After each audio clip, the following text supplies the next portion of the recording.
Good morning. Good morning. Today I'm going to be reading to you The Boy and the Whale. It is a very cute story. We are going to be looking today at the character, some character traits, the characters' challenges or problems that they go through in the story, what lesson we can take away from the story, what motives the person had, looking at their actions, and to see if there were any consequences based on their actions within the story today. Okay?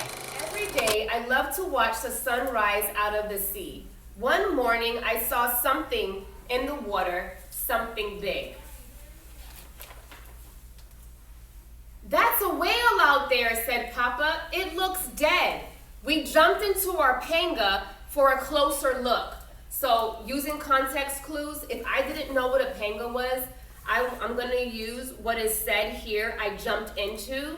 I'm going to look at the illustration and see that both Papa and the boy are in a boat and say, oh, that must be what they call a panga, okay? You can see the sunrise in the illustration. "Oh no," yelled Papa. He cursed the whale with words I've never heard him say. "It's tangled in our net, our only net. I hope we can save it."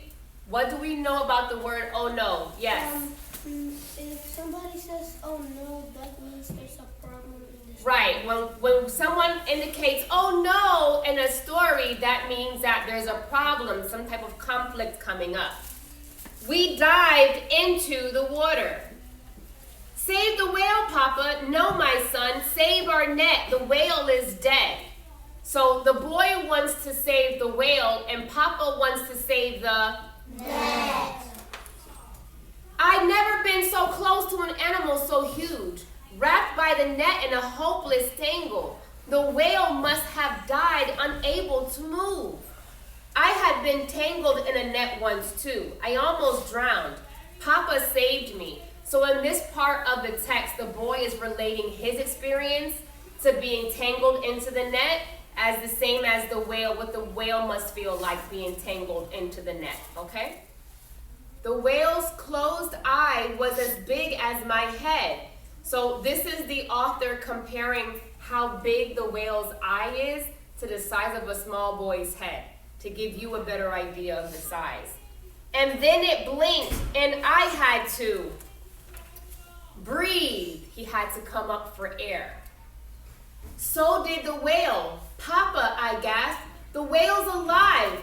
"Just barely," said Papa. "But our net is ruined. We have no money for a new one." So at this point in the story, you have to infer that the boy and Papa are in poverty. They don't have a lot of money because they're indicating that they don't have money to buy a new one. So they're probably poor, okay? He turned the boat toward the shore. "Maybe," he said, "we can try to fix my uncle's old net and borrow it." "But what about the whale?" I said. "The whale?" said Papa. "Maybe we should free it," I said. "Do you know," said Papa, "how difficult and dangerous that would be?" "But it might live." "It destroyed our net," said Papa. "How will we live?" So again, Papa's perspective is, we need this net to make this money. And the boy's perspective is, this is a living being. We need to free it. It needs to live. "I'm going to see my uncle. Forget the whale and don't do anything foolish." We know that word. Foolish means not using good sense. "Yes, Papa," I said. I looked back out to the whale. I remember being caught in the net, feeling helpless, and the awful fear. What does the whale feel? It's so big. I couldn't free it myself if I tried. Papa would be very angry. I stood there for a long while. What the boy is doing in his mind is he's pondering and pondering, thinking and thinking about the actions that he wants to do and versus the consequences that he might get if he does them. You understand? So what did Papa warn him? To not free the whale. To not free the whale because Papa said it was a what thing to do? Dangerous thing to do. Good. Then I jumped into the panga and headed for the whale. I had to try. So that means at this point, his conscience was getting the best of him. He just said, you know what? It's just something that I have to do for myself, okay? I took my fishing knife, hoped the whale wouldn't slap me with its tail, and dived in. I began to cut away the tough plastic netting. There was so much of it. Maybe Papa was right. I dived and cut and dived again. If only I didn't have to. So at this point, he's thinking, you know what? Maybe this wasn't such a good thing to do. Maybe, just maybe, I'm a little over my head with this, okay? Breathe. That's him and the whale came up to breathe. I was getting tired. How much longer, I wondered. Could I do this? So now he's questioning his ability to do it. Whale, I thought, do you have a name? My name is Abelardo. I am so sorry about the net, whale, but fishing is how we live. Do you know I'm trying my best to save you? But I don't know if I can. Is the whale really understanding what he's saying? No, the whale is not. But it just goes to show his personality, okay? He's really trying here, and he wants the whale to know. When I looked again into the whale's eyes, all I saw was my own reflection. So when you look here, you can see himself in the whale's eyes. Don't die, whale. I'm doing my best. So if you see here, we can tell that his character trait is more of compassion, more of a caring, kind, good-hearted individual. And he wants the whale to know, I'm really trying my best here. But then the net began to drift loose. So is there a turning point happening in the story? Yes. Yes. Out of the water, I worked at pulling the net away from the whale. It filled the boat, but there was still more. And as you see, at this point, he is getting tired. He is getting weary. He is struggling at this point because it takes a lot of energy to jump in and out of a boat back into the water, try to cut this rope and come back up for air. It's a lot. Then I saw the whale move a flipper. So he's thinking, oh great, progress is happening here, okay? And all at once, the whale was free. It sped away from the boat and I cheered. Goodbye, whale, goodbye. It dived and disappeared. And he's staring, looking out into the water. It burst out of the water, leaped into the sky, spun around, crashed back into the sea, and out again. So it's like the whale is saying, I'm free. At last, I'm free. The whale slapped its tail and leaped again and again, forward and backward, higher and higher, on and on. Are you dancing to thank me, whale?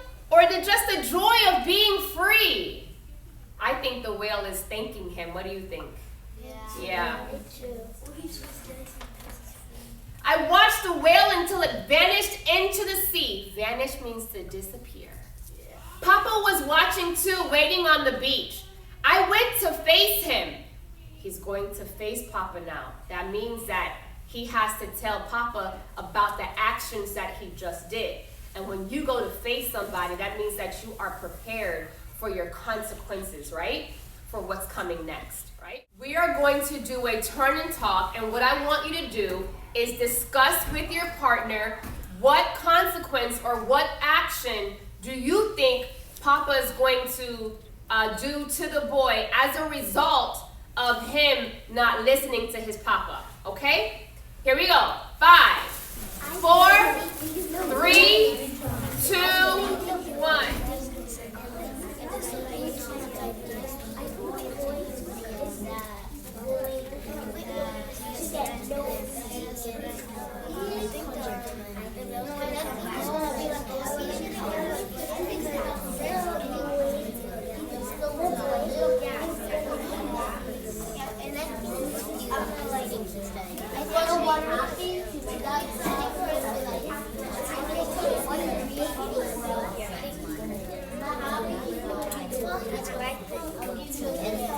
Turn back. Here we go. 5, 4, 3, 2, 1. Very good. I heard some interesting things. Good job. Let's see if some of your predictions were correct.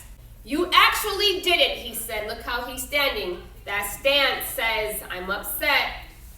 Yes, Papa, you disobeyed me. Yes, Papa, I said. So he's fully aware that he disobeyed his father's orders, right? It was incredibly foolish, said Papa, and it was very brave. Now come, my uncle's net needs fixing. Yes, Papa, I said. So what was Papa's perspective in the end? Yes.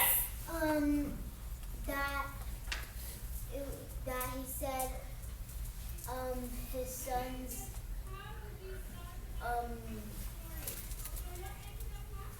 son's actions were foolish. Thank you. It was foolish but brave. Very good. Let's look at our anchor chart. What challenge, problem, or conflict was the boy going through in the story? Yes. The boy was going through a conflict about the whale being tangled in the net. Very good. Was he also going through some type of internal conflict in the story? Yeah. Inside, what was he dealing with inside? What conflict within his mind was he dealing with? Yes. He thought he wouldn't do it, but he did do it, and he was thinking that he couldn't do it. Absolutely. He wasn't sure if freeing the whale was something that he should have done because he knew he was disobeying his father. That's an internal conflict. Doing something that you shouldn't do, but you really feel within your heart you need to do. Okay? The question here is, did something in the story help him grow? Well, what helped him grow was the fact that he realized his own ability to do something that he thought he couldn't do. So the fact that he was determined to do something and he was actually able to do it, and in the end it made him feel proud, and then his dad called him brave, that's going to help him grow as an individual. Okay? Does that make sense? Yes. All right? What lesson could you learn from this story? What moral, what lesson could you learn? Yes. Be brave, but make good choices. That's a good lesson. It's great to be brave, but make sure that you use caution and you make good choices. Very good. I like that one. What character traits does the boy have? Yes.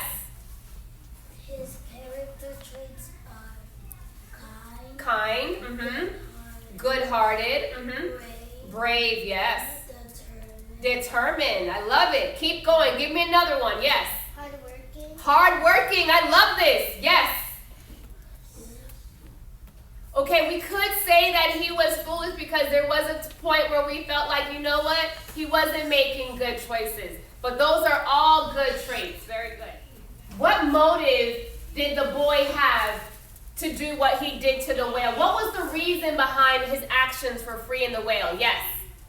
Because he felt that before, he went under the tools because that actually happened to him before. Exactly. We read in the text that he related to the whale because he too was once trapped in the net.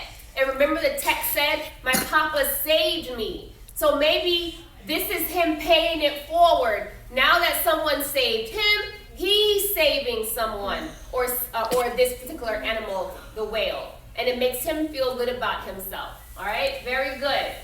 Actions are the things that the character does. So the decision behind the boy doing what he did was, like she said earlier, it was important for the boy to try and save the whale because of the compassion that he feels in his heart for the whales. Did he wind up with any consequences in the story? Yes. No, but what did happen? His dad did say he was foolish, but also he did say that he was brave. Very good. For someone to say that you were foolish but brave, it is an indication that they are proud of what you did. but they didn't think it was something wise of you to do. Okay? Very good. So now that we have discussed some of the motives, challenges, lessons, traits, actions, consequences, I'm going to go ahead and summarize this story for you about the boy and the whale. A boy and his father discover a whale tangled in their only fishing net. Is the whale dead? While the man worries about losing their net, the boy worries about the whale. He remembers the fear he felt when he was caught in the net himself, and he almost drowned before being rescued by his father.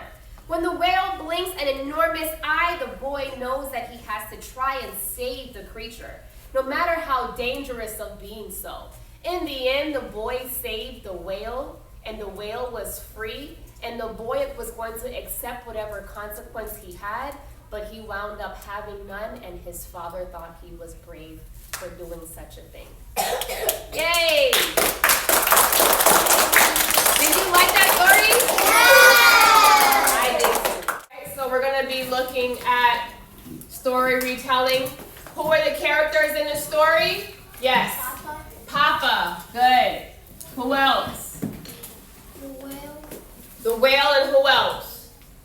The boy. And the boy.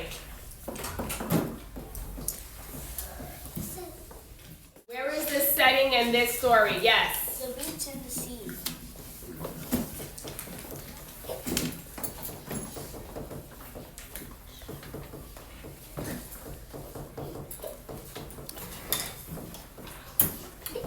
The setting is out in the sea, and the setting is important to the story because this is how the characters in the story make their living. They make their living using a net to catch fish and different things to most likely sell them in the market. All right, for our summary means to sum it all up, to wrap up the whole lesson. So our summary is a boy and his papa discover a whale tangled in their net. We good so far? Against his papa's wishes, the boy frees the whale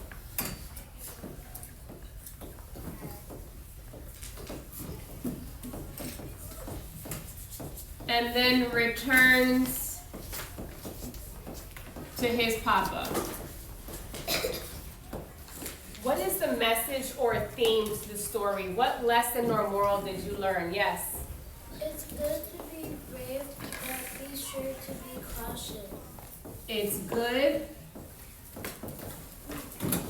to be brave,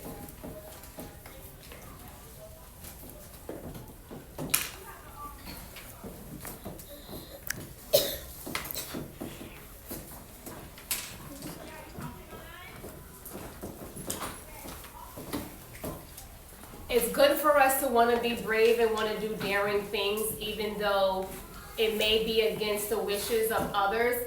But just make sure that when we are being brave, that we're using some good sense. We're being cautious to some extent, okay? And everything that we do, we must stay vigilant in what's happening around us. Illustrate the events that led to the theme. Today we're going to read Ikatomi and His Blanket, a Native American folk tale. What's the genre? All right, very good. Narrative fiction tells a story with a beginning, a middle, and an end. Narrative fiction stories have characters and events. The stories may be realistic or imaginary. They may be set in the past, present, or future. Folk tales are old stories that were originally told. The original authors are usually unknown. The stories are passed down from generation to generation in a culture. Folk tales often take place in an unnamed, distant time in the past. The characters in a folk tale may be symbols of the culture from which the stories come from.